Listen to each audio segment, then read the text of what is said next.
buenas, soy Brian de la Estación de Nieblas. Hoy me paso por aquí para hablaros un poquillo de el segundo volumen de Arrowsmith, Tras las líneas enemigas. Así que nada, vamos a pasar a la mesa y le echamos un vistazo. Pues segundo volumen de la serie Arrowsmith, titulada Tras las líneas enemigas, de Kurt Busiek y Carlos Pacheco, quien, como sabéis, nos dejó hace poco y no llegó a ver este segundo número de su colección publicado en nuestro país. Aquí en la Estación de Niebla ya hablamos del primer número, tan elegantes con sus bonitos uniformes, hace un tiempo, pero dejamos el link en la descripción si aún no lo habéis escuchado. Bueno, gracias a Dolmen podemos disfrutar de esta nueva aventura de Fletcher Arrowsmith, que a diferencia del primer volumen nunca se había editado en nuestro país. Como podéis ver, lo hace en un volumen cartoné que engloba los 6 números del arco a un precio aproximado de unos 26 eurillos. Se nos ofrece a cambio unas calidades pues estupendas, con una portada y lomos rotulados de manera que sigue una armonía en respecto al primer volumen, como podéis ver, y un papel cuché de un grosor digno de alabar. Fijaros qué maravilla.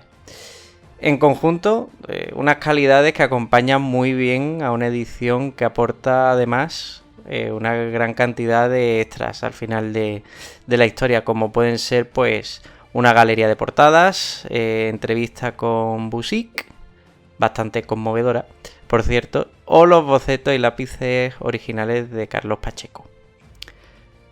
Cabe mencionar que justo al final encontraremos un pequeño texto escrito por Alex, el hijo de Carlos Pacheco, muy conmovedor, donde se nos explica cómo lleva a cabo la última voluntad de su padre y deposita sus cenizas para que sean mezcladas con la tinta que luego han acabado en las páginas impresas de este segundo tomo de Arrowsmith, al menos en esta primera edición, en esta tirada. Un gesto pues muy bonito, ¿no? De un chico de San Roque que llegó a lo más alto de la industria del cómic. Tanto Busiek como Pacheco pues van a volver a las tierras de una Europa convulsa por la guerra después de ese primer tomo que tanto nos gustó, y siguen expandiendo esa fórmula que ambos crearon. Una realidad alternativa de la Primera Guerra Mundial que todos conocemos, donde existe la magia y las criaturas fantásticas coexisten con los héroes humanos. El primer volumen nos dejó pues a este joven Fletcher Arrowsmith en el continente europeo, donde estaba batallando, pues un tanto tocado, ¿no?, por los horrores de la guerra.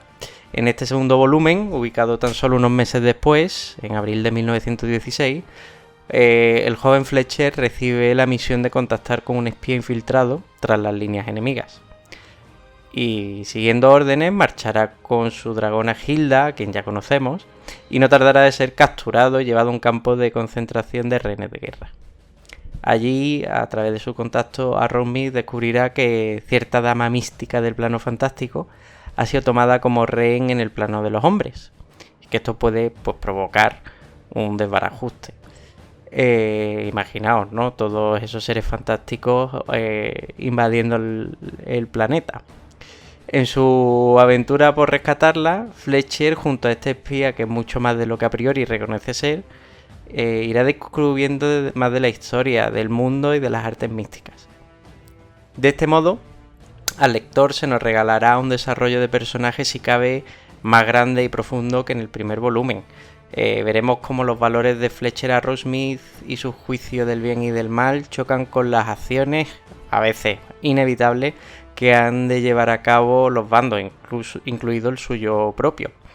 Aquí no vamos a ver blancos y negros, sino que se va a abrir ante nosotros una escala de grises. Sin embargo, no se mantiene inerte e inocentón desde una atalaya como mero espectador, sino que Fletcher va a ir cuestionando órdenes, se enfrentará al modelo establecido del mundo, a la vez que se va dando cuenta de lo ignorante que es y lo poco que sabe del mundo alrededor suyo, mucho más grande de lo que él se puede imaginar. Por tanto, somos testigos del desarrollo de un héroe con carisma propio que se equivoca y se supera, y esto hace que enseguida le cojamos cariño.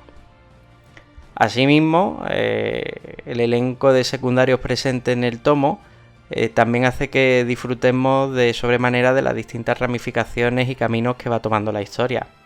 En especial yo mencionaría a ese espía llamado Guy, quien acompaña a Fletcher y que, como dije antes, entraña un halo de misterio a su alrededor y hará las veces de mentor sobre la marcha del joven Arrowsmith.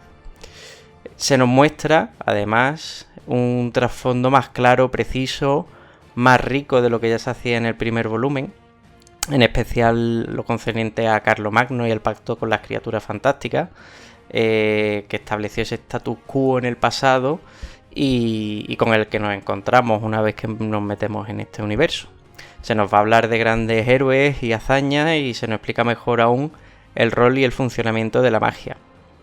Se intuye detrás de todo las largas conversaciones, ¿no?, que mantenían Busiek y Pacheco para la creación de su universo, y aquí pues se ve cómo han ahondado mucho más en el tema y nosotros los lectores, pues quieras que no, lo podemos disfrutar y ver cómo esos cimientos que vimos en el primer volumen van tomando forma en este segundo, y la verdad es que se disfruta muchísimo. A pesar de los momentos de transición y explicaciones, tras las líneas enemigas se hace una lectura amena y dinámica donde los momentos de acción también se disfrutan mucho. Acompañamos ya a un personaje que no está aprendiendo a volar con su dragoncito por primera vez, sino a alguien ya más experimentado y que ha vivido los horrores de la guerra. Y pese a estar todavía pelín verde, la compañía de este espía de Guy compensará esa falta de experiencia y nos regalará momentazos épicos que Pacheco ha plasmado, como siempre, a la perfección. Y mencionando al gaditano, no se nos puede olvidar hablar de su increíble calidad a los lápices, que yo creo que ya habréis estado viendo a lo largo de esta reseña. Se ve que es una obra que nace de su deseo y del de Busiek, por supuesto, de crear algo propio, y aquí pone toda la carne en el asador. Curtido en tierras norteamericanas con el cómic superheroico, pero sin olvidar su raíz europea, aquí Pacheco nos deja en su última obra unos acabados geniales, unas composiciones prácticamente de cine bélico que brillan en los momentos de acción, y es capaz de mezclar algo tan aparentemente inconexo como la Primera Guerra Mundial con los mundos de la fantasía épica de manera magistral.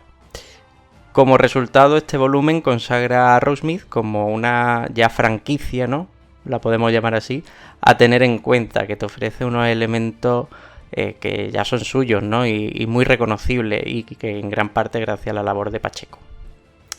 Por último, mencionar que este segundo volumen pues queda en el aire, ¿no? Y te deja en un momento de la historia que se disfruta mucho, dejándote con ganas de más. En esta situación, digamos, es normal que surja el pánico sabiendo que Pacheco ya no está con nosotros, y siendo el 50% de la mente pensante detrás de todo esto, puede invadirnos un poco el temor de que se puede quedar todo en el aire, como desgraciadamente ya ha pasado con tantas otras obras. Pero debéis saber, y esto pues podéis encontrarlo en el extra de la entrevista con Busiek, que tanto el guionista como Pacheco tenían grandes planes, además de un gran amor por esta obra, y que uno de esos deseos finales de Carlos Pacheco fue que Arrowsmith pues continuara. Así que ahora todo está en manos de Busiek, en darle forma a esas horas de charla entre los dos sobre este universo que habían creado y buscar un nuevo compañero que plasme en viñetas esta historia tan única. Quizá, y solo quizá, no será igual de bueno como Pacheco, pero lo que está claro es que leeremos esas historias con el recuerdo del gaditano en nuestras memorias. Así pues, y nostalgia a un lado, acabo diciendo que Arrowsmith, tras las líneas enemigas, es un cómic que, junto a la primera parte, merecen un hueco en la estantería por méritos propios, por tratar de usar ideas que están trilladas y, sin embargo, darles la vuelta para ofrecer algo nuevo, por crear un vasto mundo y llenarlo de vida y regalarnos un personaje que yo creo que quedará con el tiempo en el rinconcito de la estantería de todos los que amamos el cómic.